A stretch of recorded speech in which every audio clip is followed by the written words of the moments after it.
What's up guys, welcome to round 1 of my 2016 Nebula Racing rFactor World Championship highlights. These videos are probably going to be around 4 to 10 minutes long. I mean, it really depends on how eventful the race is. This league is, well, you know what this league is if you know my channel. I took part in this league last year and I finished 3rd in the championship. Last year I was in a Williams, this year I am in the Mercedes. This year we've got a little differences with custom helmets and numbers, and that's about it. The mod's looking great and I had great fun at round 1 and during testing as well. So yeah, let's get straight into the video. So here we are, lining up on the grid. I've left the HUD from rFactor on for you guys, but here we are, 5 red lights. Didn't get a great qualifying, in 4th place.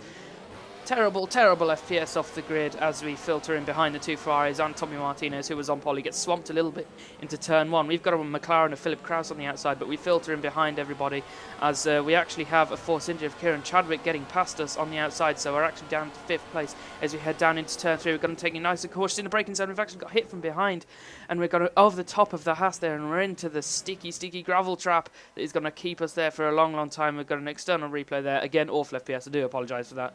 But yeah, we just got hit from behind. The guy behind decided that he wasn't going to take it cautious into turn 3 like I was. We've been in the gravel now.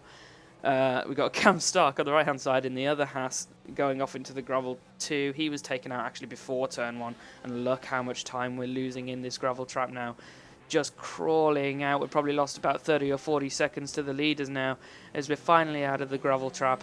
A long way behind in 15th place. A few guys have retired behind, and that is Sandeep Choda, the guy who actually hit into the back of us, who also went to the gravel, and just look how far behind him we are. About 3 or 4 seconds behind him.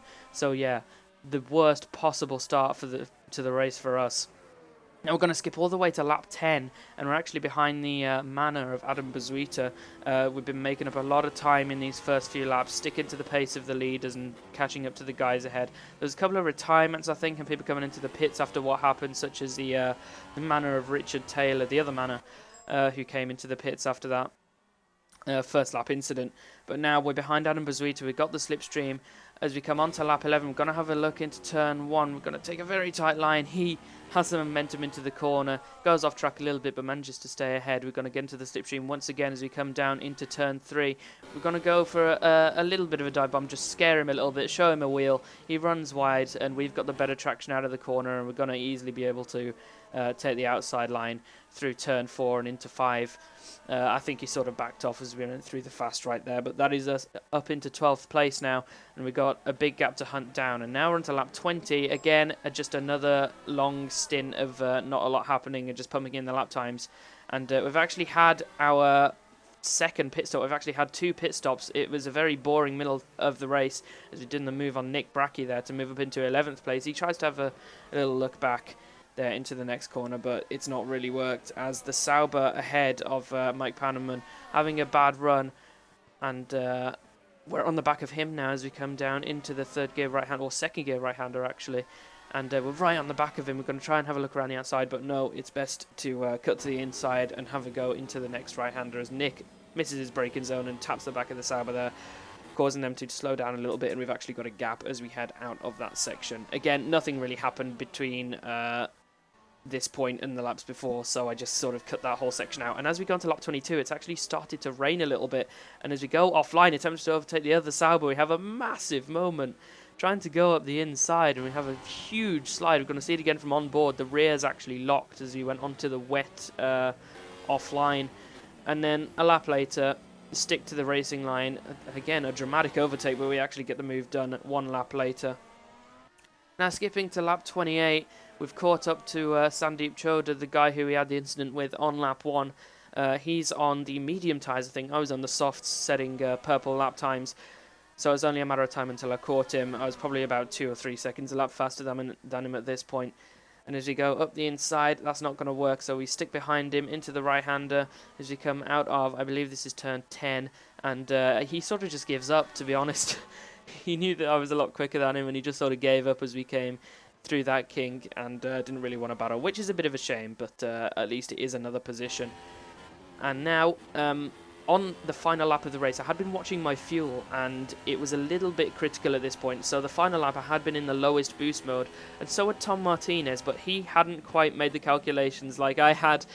and did run out of fuel on the final lap. We were in the same TeamSpeak channel, and both of us are having, like, we were both looking at our fuel together, being like, yeah, okay, we're on the same fuel right now. But obviously I was quite a far way behind, and he actually ran out of fuel before I did, so I was chugging across the line, but he actually ran out of fuel before the end of the race.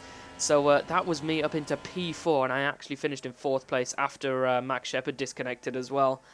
And that was an absolutely amazing result considering what happened to me on lap 1. So a very, very, very eventful race, apart from sort of the first couple of stints after the incidents, because not a lot happened. But yeah, P4, my teammate Aidan Paulson, I think, finished in 8th or 9th, I'm not entirely sure. But another good result was Kieran Chadwick, who actually got a podium after everything that happened. Philip Krause as well. But yeah, a great result for us. So here is the final classification. You have Craig Baxter winning, who had Martinez right behind, right up until he ran out of fuel. Philip Krause with a lovely performance in 2nd, getting a little bit lucky, as did I, throughout that race with people dropping out, but still a really consistent, good performance from him. Kieran Chadwick, as I mentioned, had a similar race to me after getting taken out at turn 3. Spent a little less time in the gravel than I did, but still a great comeback drive from him to finish in 3rd place, just behind Philip. I was in 4th place, as I mentioned, getting the fastest lap in the final stint. Nick Brackey, a nice consistent race from him to get 5th. Tommy Martinez, Max Shepard, Fred Borden, Richard Taylor, Ellis Bazuita, Cam Stark, Evan Rice, all DNF'd, and Arav. Something happened to him before the race even started, so for some reason it gave him a disqualification.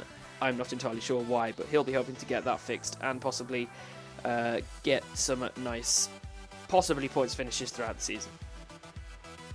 And after all that, we actually got voted on Twitter afterwards Driver of the Day for the Australian Grand Prix, which is a nice little bonus to have, I guess, amongst the chaos that was that race. So I hope you enjoyed the video, guys. I will see you for whatever the hell my next video is. I don't really have an uploading schedule right now, so I guess I'll see you in whatever the next video is. And definitely in round 2 of Nebula. So goodbye. I will see you next time. Peace.